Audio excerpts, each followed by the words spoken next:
Miller ने football के नियमों को अवगत कराया। साओ पाउलो एथलेटिक क्लब, ये था ब्राजील का पहला क्लब जिसने फुटबॉल को संजोया। 1914 में ब्राजीलियन फुटबॉल फेडरेशन की स्थापना हुई, जिसके बाद धीरे धीरे वह फुटबॉल इस खेल का विकास हुआ। क्लब फुटबॉल, राष्ट्रीय स्पर्धा, राज्य स्पर्धा।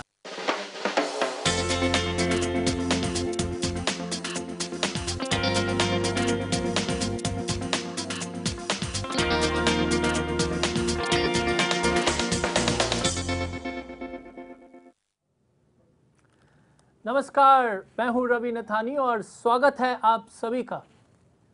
सबका मानना है कि अच्छे दिन आ गए हैं और इन्हीं अच्छे दिनों को बरकरार रखने के लिए हम आपके सामने लाए हैं स्टॉक मार्केट इन्वेस्टमेंट्स का ये प्रोग्राम। क्या है ये प्रोग्राम? इस प्रोग्राम में हम चर्चा करते हैं नई अपॉर्चुनिटीज फॉर इन्वेस्टमेंट्स और आप सभी को बताते हैं कौन सी कंपनी में इन्वेस्ट करना चाहिए और क्यों। क्या है ये कंपनी, कौन सा कारोबार करती है, और ये सारी बातों पे हम खुलासा करते हैं इस प्रोग्राम में। और जाने माने एक्सपर्ट्स से भी इस कंपनी के बारे में हम चर्चा करते हैं, उनसे पूछते हैं कि क्या करना चाहिए, उनका उस कंपनी के बारे में क्या मानना है विथ रिगार्ड्स टू इन्वेस्टमेंट्स। तो अब शुरू करते हैं आज का ये एक और प्रोग्राम जिसमें हमारे साथ जुड़े हैं corporate finance expert mister Uday Hegde, vice president equity research Escon Global Services के मिस्टर आकाश जैन। स्वागत है आप दोनों एक्सपर्ट्स का। शुरू करने से पहले मैं आपको बताना चाहूँगा कि पिछली बार हमने जिस कंपनी के बारे में आपको बताया था कि ये कंपनी इन्वेस्ट करनी चाहिए, आखिर वो कंपनी क्या है और वो कंपनी में हमने इन्वेस्ट करने के बाद आज का वो स्टेटस क्या है, आइए हम देखते हैं। पिछली बार जो कंपनी हमने बताई थी उसका नाम है Reliance industrial infrastructure limited. National stock exchange और बॉम्बे स्टॉक एक्सचेंज दोनों में लिस्टेड है। जैसे कि आप अपनी स्क्रीन पे देख सकते हैं, हमने इस कंपनी को आपको बताया था इन्वेस्ट करने के लिए एट 589 रुपीज़ 30 पैसे पे, और आज की वो कंपनी का जो आज की करंट क्लोजिंग है कंपनी की, वो तकरीबन है 603 रुपये 60 पैसे, यानी कि 2.5% के आसपास का मुनाफा इन 2 हफ्तों में अब तक इस कंपनी में हो चुका है। हमारी टारगेट इस कंपनी की ज़रा और बड़ी है। आप इस कंपनी में अगर इन्वेस्ट करके बैठे हो या करना चाहते हो तो आप इन्वेस्ट कर सकते हैं। फिलहाल मैं अब बात करूंगा आज के उस शो की, आज के उस कंपनी की जिसमें हमने आज एक नई कंपनी के लिए हमने बात की है, और बताएंगे आपको कि इस कंपनी का क्या है स्ट्रक्चर। तो आज की शुरू करते हैं। आज की ये कंपनी जिसका नाम है ING वैश्या बैंक लिमिटेड। आज इस कंपनी के बारे में हम डिटेल में जानने की कोशिश करेंगे कि आखिर क्या है ये कंपनी। आइए एक छोटे से रिपोर्ट में हम देख लें, समझ लें ING वैश्या बैंक है क्या।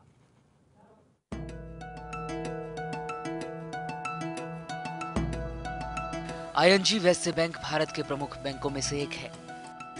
वैश्या भारतीय है जबकि ING डच मूल की एक अंतर्राष्ट्रीय वित्तीय संस्थान है। 2002 में core banking solution, IT oriented products and focus retail banking and wholesale banking services जैसी सेवाएं लाते हुए बैंक ने एक ऐसी सस्टेनेबल ग्रोथ हासिल करने का लक्ष्य बनाया जिसके जरिए सभी शेयरधारकों, क्लाइंट्स, कर्मचारियों और समाज को फायदा पहुंचाया जा सके। 29 मार्च 1930 को वैश्य बैंक लिमिटेड के तौर पर यह इनकॉर्पोरेटेड हुआ और 1948 में बैंक को शेड्यूल्ड बैंक का स्टेटस मिल गया। तब से ये बैंक लगातार आगे बढ़ता रहा है। 2002 में जब ING ने वैश्य में निवेश किया तब इसका नाम बदलकर ING वैश्य कर दिया गया। 1996 में बैंक ने BBL के साथ एक रणनीतिक साझेदारी का समझौता किया। नवंबर 2000 में बैंक ने बेंगलोर में एक डाटा सेंटर खोला। 2001 में बैंक ने आईएनजी के साथ मिलकर आईएनजी वैश्य life insurance company private limited की शुरुआत की। 2002 में बैंक ने the Vysya Vyapar plus, the range of loan schemes for traders, ATM services, smart serve, personal assistance services, save and secure, an account that provides accident hospitalization and insurance cover, संबंध, the international debit card and the MI Bank net banking service जैसी सेवाओं की शुरुआत की। ING ने 7 अक्टूबर 2002 को मालिकाना हक ले लिया और बैंक का नाम बदलकर आईएनजी वैश्य कर दिया गया। साल 2003-2004 के दौरान वैश्य बैंक ने कई वित्तीय उत्पादों जैसे इंश्योरेंस प्रोडक्ट्स, म्यूचुअल फंड वगैरह का वितरण शुरू किया। बैंक की देश भर में 547 शाखाएं हैं और करीब 10,000 कर्मचारी हैं। बैंक बॉम्बे स्टॉक एक्सचेंज और नेशनल स्टॉक एक्सचेंज में लिस्टेड है और देश के 5 प्रमुख बैंकों में शामिल है।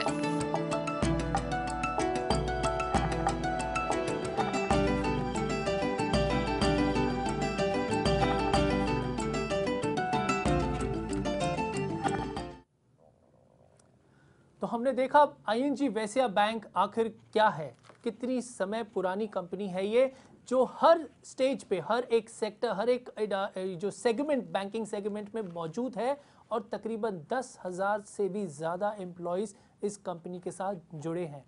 जो कंपनी तकरीबन 100 साल पुरानी, जो आईएनजी वैश्य बैंक के नाम से 2007 से जानी गई है। इस कंपनी की जो टेक्निकल रिपोर्ट अगर हम आपको बताएं, जो स्टॉक परफॉर्मेंस पिछले 3 सालों में हमने अगर स्टॉक मार्केट स्केल पर बताएं, तो ये 2014 में कंपनी, जून 2014 में कंपनी का जो हाईएस्ट लेवल था वो था 629, जो एक बहुत बड़ा बैरियर था और आखिर वो 629 कंपनी ने वे अबाउट तोड़ के 700 के आसपास बंद हुआ और आज का स्तर है जो कंपनी का, जो आज करंट मार्केट प्राइस है वो है तकरीबन 634 रुपये। इसके हाइलाइट्स ये है कि कंपनी एक बुलिश ब्रेकआउट की तरह है और ट्रेडर्स के लिए एक बेस्ट ट्रेडिंग स्ट्रैटेजी है, जिसकी टारगेट हमारे लेमन स्मार्ट इन्वेस्टर ने तकरीबन 750 और 800 के बीच में रखी है। पहली टारगेट होगी 710 रुपये जो छोटे निवेशक हैं और जो लंबे समय तक रखना चाहते हैं उसकी टारगेट होगी 830 रुपये। इस कंपनी का पूरा फंडामेंटल और टेक्निकल पूरी चीज़ों पे हम आज चर्चा करेंगे। हमारे 2 मेहमान जो हमारे साथ जुड़े हैं, मैं शुरुआत पहले करूंगा उदय जी आपके साथ। इस कंपनी का बैकग्राउंड, इस कंपनी की मैनेजमेंट और इस कंपनी का परफॉर्मेंस, आपको इस कंपनी के बारे में क्या कहना है? आईएनजी, अगर आईएनजी वैश्य बैंक की बात कर रहे हैं आप, Vysya is one of the oldest banks in India. They one of the earliest private banks in India. और उन्होंने, I mean, over the period of time they have got merged और they have taken shareholding of foreign companies. 2002 में लोग ने ING से, ING has taken a stake which is on 43% and they still hold that. अगर आप board की बात कर रहा है तो it is a good composition of professional bankers from India. मैं कल जो वहाँ का सीईओ है, is around 25 years experience and he is been the CEO of various other financial institutions. और उनका बोर्ड ऑफ डायरेक्टर्स जो भी है a mix of Indian as well as the Dutch professionals who are there in the board.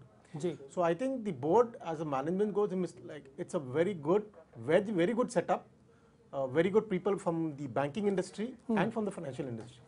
उदय जी, एक और चीज़, इनका landing structure कैसा है? मतलब कौन से क्षेत्रों में इन्होंने ज़्यादा कर्जा दिया है और वो जो इनकी रिकवरी, जो एनपीएस जैसे हम कहते हैं, उसका स्टेटस क्या है कंपनी का? अगर इनका देखा जाए तो this bank has been basically focusing on SMEs. हाँ जी, 35% के आसपास एसएमईज में, होलसेल बैंकिंग 35% के आसपास है, मॉर्गेजेस अराउंड 15 to 20%, बाकी अराउंड 10 to 15% अदर सर्विसेज। तो their focus is purely SME, वे जिधर कोलाटरल जो होता है, यानी जो अगर वो लोग कुछ लेंड करते हैं, the collateral is really 100 to 110%। तो as far the security goes for the bank perspective, they are very secure. Even same thing wholesale banking, they are not much into project financing. जो project financing मतलब ये होता है कि जो नया project जो डालते हैं उन पे वो लोग का percentage is very bare minimum. Correct. और अब जैसे एनपीए की बात कर रहा है, it is probably around 0.3 which is as per the industry standards. Correct. And I don't think that's much a worry. I think they still doing a very good job on recoveries. So I don't think that's much they an are issue. actually doing a very good job on their standards. मैं अपने दर्शकों को बताने की कोशिश करूंगा कि आइए हम इनका प्रमोटर स्टेक देख लें कि कंपनी ने आखिर कितने प्रमोटर्स, कितना परसेंट स्टेक अपने पास रखा है, कितना परसेंट फॉरेन इन्वेस्टर्स के पास है, और जो बाकी के इन्वेस्टर्स हैं उनका रेशो हम जरा एक बार देख लें. आपके स्क्रीन पे दिखेगा अभी वो सारा प्रमोटर स्टेक का डिटेल, जिसमें प्रमोटर स्टेक होगा, एफआईआई और डीआई एक्टिविटी के साथ पूरा स्ट्रक्चर बताया जाएगा. देखिए आपके स्क्रीन के सामने दिख रहा होगा फॉरेन प्रमोटर्स है 43.10%, यानी कि मालिकाना हक 43.10% कंपनी के पास है. फॉरेन इंस्टीट्यूशन इन्वेस्टर्स यानी एफआईआई वालों के पास 28.67% का हिस्सेदारी इस कंपनी में है. डोमेस्टिक इंस्टीट्यूशन इन्वेस्टर्स यानी डीआईआईज का 14.79% इंस्टीट्यूशन इनके पास वो स्पेसिफिक स्टेक है कंपनी के पास, और अदर्स यानी कि रिटेल इन्वेस्टर्स हैं 13.44%. यानी कंपनी का मालिकाना हक 43% है. एफआईआईज और डीआईआईज का तकरीबन दोनों का, एफआईआईज का 28% 29% के आसपास है और डीआईआईज का 15%, और अदर्स जो हैं 13%, यानी कि रिटेल इन्वेस्टर्स जो हैं और रिटेल इन्वेस्टर्स एंड अदर्स उनके 13% स्टेक इस कंपनी में है. आकाश जी, मैं आपसे इस सवाल यहाँ पे फंडामेंटल्स की बात हो रही है तो मैं फंडामेंटल्स आपसे जानना चाहूँगा, क्योंकि फंडामेंटल्स ऑफ द कंपनी जो मार्केट कैप है कुछ तकरीबन 12,000 करोड़ का, और उसका फ्री फ्लोट कैपिटल है कुछ तकरीबन 7,206 करोड़ का. कंपनी रेवेन्यू इंक्रीज, अगर मैं ये कहूँ कि पिछले time 22.58% compare to last quarter company ने इंक्रीज किया था, जहाँ पे 1273 करोड़ इन दिसंबर 2013 था, और मार्च 2014 में कुछ 1306 करोड़ का कंपनी ने रेवेन्यू बताया था. और other income also jumped with a 4.11% as compare to last quarter. What is your saying on fundamentals? Company की फंडामेंटल्स और क्वार्टर ऑन क्वार्टर की अगर मैं बात करूं, और अगर मैं आपको सालाना कंपनी के परफॉर्मेंस की बात करूं, तो आपका क्या कहना है? सालाना कंपनी ने काफ़ी अच्छा प्रदर्शन किया है. ईयर ऑन ईयर बेसिस पे अगर हम देखें तो कोर ऑपरेटिंग प्रॉफिट कंपनी की ग्रोथ हुई है 20% से, और पैट अगर देखें that is profit after tax जी, अगर उसमें से हम ये साल इन्हें वन टाइम एक्सेप्शनल लॉस हुआ है that is 61 crore on account of superannuation charge. अगर हम वो इंक्लूड करते हैं तो प्रॉफिट आफ्टर टैक्स की ग्रोथ होती है 14%. Otherwise if we exclude that the profit after tax growth is 7%. मैं कहना चाहूँगा कि बैंक का परफॉर्मेंस काफ़ी अच्छा रहा है, क्योंकि इनके जो क्षेत्र है एग्रीकल्चर, एसएमई, वहाँ से इनके जो लोन से काफ़ी हाई यील्डिंग होते हैं, और कॉस्ट ऑफ फंडिंग भी इनकी काफ़ी चीप है.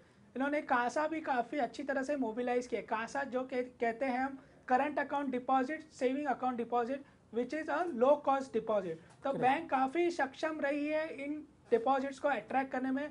एट प्रेजेंट इनका जो प्रतिशत है 33% बैंक के पास है कासा रेशियो, जो कि लो कॉस्ट ऑफ फंडिंग है, जिससे कि नेट इंटरेस्ट मार्जिन्स बैंक के काफ़ी इंप्रूव हो गए. हम अगर क्वार्टर 4 की बात करें तो बैंक की जो नेट इंटरेस्ट मार्जिन है वो 40 बेसिस पॉइंट से इंप्रूव हुई है. 40 basis point is a very good improvement in one quarters time. तो 3.74% इन्होंने Q4 में दिखाया है, जो चौथी तिमाही है. तो पूरे साल में अगर देखें इसके कारण इनकी नेट इंटरेस्ट मार्जिन हो चुकी है 3.52%, which is a very good terms of in the whole private sector bank. Correct.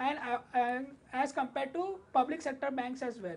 नहीं, इसमें एक और चीज़ मैं कहूँगा, इनके जो पेयर्स हैं, पेयर ग्रुप कंपनीज, यानी कि ING वैश्य बैंक के, करूर वैश्य बैंक है, या एक्सिस बैंक, HDFC, दे वो दो ज़्यादा मार्केट लीडर्स. लेकिन जो मिड कैप क्षेत्र में जैसे कंपनीज हैं, जैसे करूर वैश्य बैंक हुई, सिटी यूनियन बैंक हुई, DCP हुई, धनलक्ष्मी हुई, इनके नंबर्स और इस कंपनी के नंबर्स में क्या फ़र्क है? मतलब जाहिर है उनका मार्केट कैपिटलाइजेशन तो कंपनी का बहुत ही ऊपर है, लेकिन उनके प्रॉफिट रेशियोज जो दूसरी कंपनियों के परफॉर्मेंसेस हैं और इस कंपनी के स्पेसिफिकली परफॉर्मेंस है, उसमें कोई आपको फ़र्क दिखाई दिया? हाँ, मैं कहना चाहूँगा बैंक ने एसेट क्वालिटी वाइज इन कंपनियों से काफ़ी बेहतर प्रदर्शन दिखाया है. अगर हम इसकी ग्रॉस NPA की बात करें, हाँ जी, ग्रॉस नॉन परफॉर्मिंग एसेट्स, तो बैंक की है 1.77%, और जो कि नेट NPA है 0.28%, which is one of the best ratios in the private sector banking. और यानी मैं ये कह सकता हूं कि ये बैंक ने जिसको लोन दिया है वहाँ पे लोन डिफॉल्टर्स बहुत कम है और लोन के रीपेमेंट्स फटाफट हो जाती है, मतलब ऑन स्केड्यूल हो जाती है, and the company is in a very good safe hands with regards to loans as concern. Yes, you are absolutely right. अच्छा। सेकेंडली मैं कहना चाहूँगा बैंक की जो बैलेंस शीट है काफ़ी स्ट्रेंथ दिखाती है, जिससे हमें ये पता चलता है उसके प्रोविजन कवरेज रेशियो से। मैं कहना चाहूँगा बैंक का जो प्रोविजन कवरेज रेशियो है is the best ratio in the entire industry, it is around 84%। तो मैं कहना चाहूँगा कि बैंक काफ़ी सक्षम है in terms of recovery of loans as well as जो लैंडिंग इन्होंने की है उसमें से नेट एनपीए काफ़ी अच्छे रहे। तो bank overall asset quality wise, और मैं सेकेंडली कहना चाहूँगा in terms of capitalization bank is very well capitalize. In terms of capital adequacy ratio हम देखें तो it is 16.8%, which is again one of the best ratio in the industry. Secondly अगर हम इसके ऑपरेटिंग एफिशिएंसी देखें जो हम major करते हैं रिटर्न ऑन एसेट से, it is around 1.14%, which is also one of the best ratios in the industry, और इसकी return on equity is around 11.5%। तो अगर ओवरऑल हम इसकी ऑपरेटिंग एफिशिएंसी देखें, एसेट क्वालिटी देखें, कैपिटलाइजेशन देखें, तो bank is very well rated bank.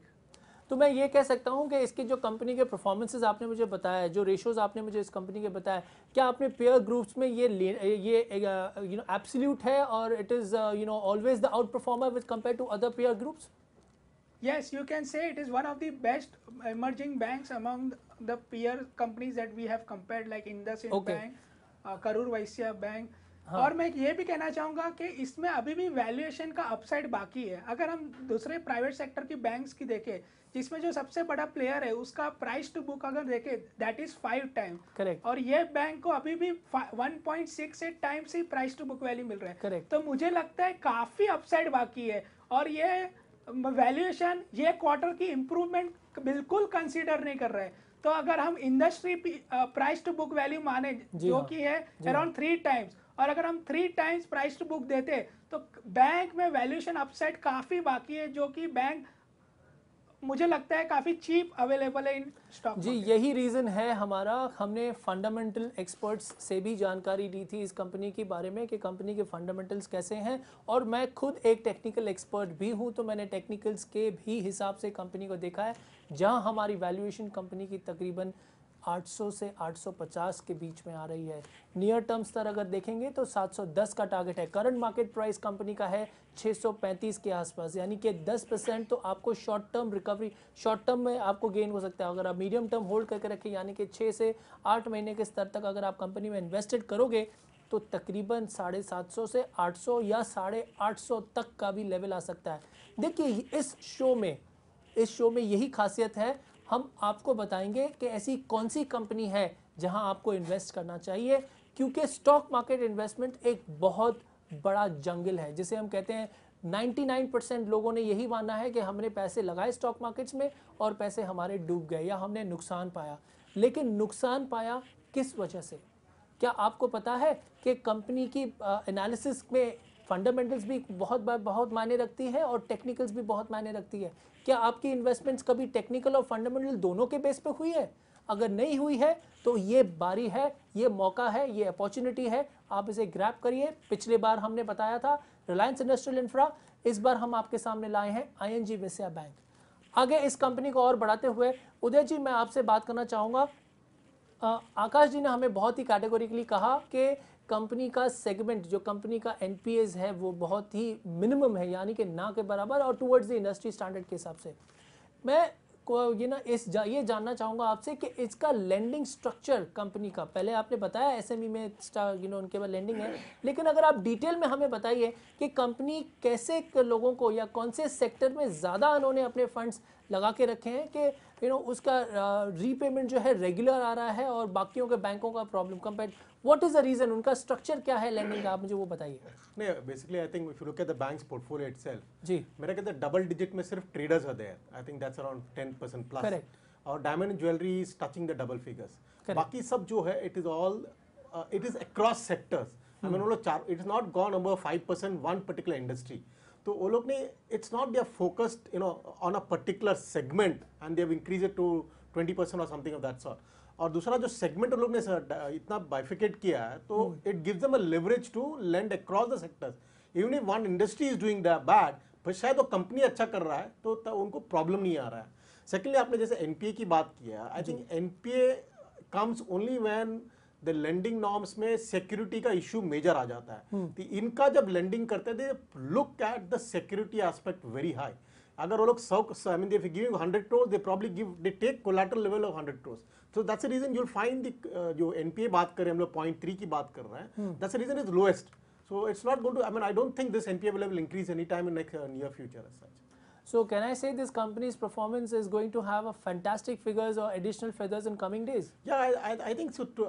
जो I mean, जैसा अब आजकल बातचीत हो रहा है कि अच्छे दिन आएंगे, so that it is a time for all this thing. And secondly, the SME segment, the MSME and SME segment is in a growth phase. जो आज आप across अगर कोई भी SME segment में जाते हैं, कोई भी सेमिनार में भी जाते हैं SME के सेमिनार में, तो they are all in the happy faces because they think now हम लोग को भी एक मौका मिला है कि to grow. They are probably talking of growing at 25%, 50%। Not only that, banks शायद उन लोग को वो लोग की लेंडिंग करने शुरू करेंगे। May be it's this quarter will be bad, but I think it as time goes by they will grow. I don't think that you know वो जो ग्रोथ हो, शायद today they been growing at 7%, I think they will probably touch a double digit growth.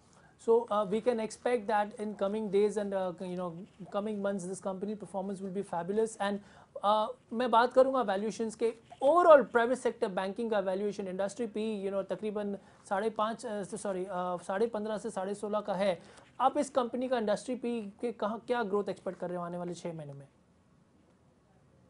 उदय जी, मैं आपसे पूछ रहा था, coming days, what do you expect this company, with regards to investments are concerned, with regards to entire sector is concerned, private sector बैंकों का अगर specifically बात करूँ, and as a corporate finance expert, आपको क्या लगता है कि private sector banks will do better than PSU banks, or PSU banks will be the leaders? I think we can't make that statement whether they're doing good. But yeah, I'm telling you the banking goes. Okay. The public sector banks are normally into large lending. They're into much more of project financing. With the private sector lending, I mean, आप IndusInd Bank बात करो, शायद आप ING Vysya Bank बात करो, Axis, they're not much into project financing. They're not into the what you call the funding of huge power projects, huge road projects, या जो भी इंडस्ट्री चालू करता है, I mean, they're not much into that. So these are all nationalized bank, normally, and the big banks are into this picture. But जो sector में आज ये लोग हैं, I mean, all these new banks I'm talking of, they basically they're what they call is the growth industry, the SME Correct. segment, and this segment is a big industry for them. So I would also like to add on कि ये आज की तारीख में market capitalisation की अगर मैं बात करता हूँ तो प्राइवेट सेक्टर बैंक्स में ING वैसे 5th स्टेज पर आती है, यानी कि it is the leaders in the entire sector is concern. आखिरी सवाल मैं आपसे भी ये पूछना चाहूँगा उदय जी, आपको वैल्यूएशंस क्या लगती है इस कंपनी की? मुझे लगता है, I mean, they'll be touching around 18 rupees and maybe in short term. 800 का टारगेट आपके हिसाब से भी in short term? Yeah, I think that's a possibility. Okay. And I think we'll have to wait for the half yearly result, but I'm very sure this is around 800 rupees. Will the budget impact will affect this company? No, I don't think it's a budget will be positive for the banking industry. I mean, I don't think any stringent norms are there for them. So banking will be opened up much more. I think there'll be leverage for them to leverage much more. That will be there. Okay. I think all the banking in the financial sector is probably going through a boom period right now. Wow. आकाश जी, मैं आपसे एक और चीज़ पूछना चाहूँगा, company का dividend structure क्या है? Company is a very good dividend paying company. In fact, it is one of the best banks to hold if you want to have dividends. तो मैं निवेशकों को कहना चाहूँगा, अगर they are looking for a high dividend yield company within the banking sector with a good quality bank in terms of asset quality, in terms of lending growth, in terms of CASA deposit, this is a very good bank to hold. निवेशक को ज़रूर इस bank में invest करना चाहिए ताकि उन्हें dividend भी अच्छा खासा मिले। पिछली बार में कंपनी ने डिविडेंड कितना दिया है? अराउंड 60%। 60% डिविडेंड कंपनी का। मैं अपने दर्शकों को बता दूं, मैंने डिविडेंड स्ट्रक्चर देखा है कंपनी का, पिछले 10 सालों में मैंने देखा है हर साल कंपनी ने स्ट्रक्चर 20 से 25, 25 से 30, 30 से 40, 40 से 50, 50 से 60% तक भी कंपनी ने डिविडेंड दिया है। और अगर मैं टेक्निकल की अगर मैं कंपनी की बात करूं तो पिछले 3 सालों में कंपनी का हायर टॉप हायर बॉटम है, यानी कि जो नॉर्मल स्टेज है मार्केट्स का वो बुलिश रेंज में है और वो मार्केट्स को आउट परफॉर्म कर रहा है बार बार, चाहे बाजार में मंदी आए चाहे बाजार में तेज़ी आए। इस स्टॉक की एक अलग ही चाल है, वो चाल ये है कि आस्ते आस्ते कंपनी ऊपर ही जा रही है और इसी वजह से हमारे पास इस बार इस कंपनी के लिए एक बाय कॉल आया है। करंट मार्केट प्राइस है 635, target expected for the stock for the near term to short term is 710, and for the medium term to long term investments it would be plus 800. यानी कि the investment profit for the company who have if you invest in this company should be more than 30 to 40% in coming days. देखिए इस show की खासियत यही है, इस show का मकसद भी यही है, आपके सामने वो हर एक कंपनी रखना, वो हर एक अपॉर्चुनिटी बताना कि कंपनी किस स्ट्रक्चर में आ रही है, किस तरीके से कंपनी का मैनेजमेंट है, कंपनी क्या काम करती है, ऐसा कौन सा स्टेज है कंपनी का जो कंपनी में एक रिवाइवल ला रहा है, वो ऐसी कौन सी बात है जो कंपनी के मार्केट स्ट्रैटेजीज या ऑपरेटर स्ट्रैटेजीज या तो मैं ये कह सकता हूँ कि मार्केट एक्सपर्ट्स यानी कि स्टॉक ब्रोकर्स हो, फंडामेंटल एनालिस्ट हो, टेक्निकल एनालिस्ट हो, वो सारे इस कंपनी के बारे में क्या मानते हैं. It's like a hidden gem. वो एक कंपनी है जो चुपचाप बगैर किसी को बताए, बगैर किसी को शोर शराबा किए अपने ही और एक कंपनी रेगुलर पैटर्न्स में चल रही है. वो पैटर्न है तेजी का. अगर मैं आईएनजी वेस्या की बात करूं तो बार बार महीना पर महीना कंपनी की परफॉर्मेंस लाजवाब आई है. मार्केट एक्सपर्ट्स मैंने आपके सामने दोनों मार्केट एक्सपर्ट्स की राय रखी, उनका भी यही मानना है कि कंपनी एक बूम है. कंपनी का एक्सपेक्टेड परफॉर्मेंस ये है कि हर साल कंपनी का जो एनपीए है वो भी कम आता है, कंपनी के performance with regards two numbers is concern वो भी बहुत बेहतरीन है, और ईयर ऑन ईयर कंपनी के जो टारगेट्स हैं वो अचीव हो रहे हैं. So last but not the least, मैं हमेशा आप सबके सामने ऐसी ही कोई नई अपॉर्चुनिटीज़ दिखाने की कोशिश करूंगा जिससे आप और आपकी इन्वेस्टमेंट्स को ग्रोथ मिले और आप भी हमेशा बने रहें एक सुपर स्मार्ट इन्वेस्टर. आप दोनों एक्सपर्ट्स का धन्यवाद. अब मुझे और मेरी सारी टीम को दीजिए इजाज़त. मैं फिर आपसे अगले हफ्ते मिलूंगा शनिवार 5 बजे. नमस्कार.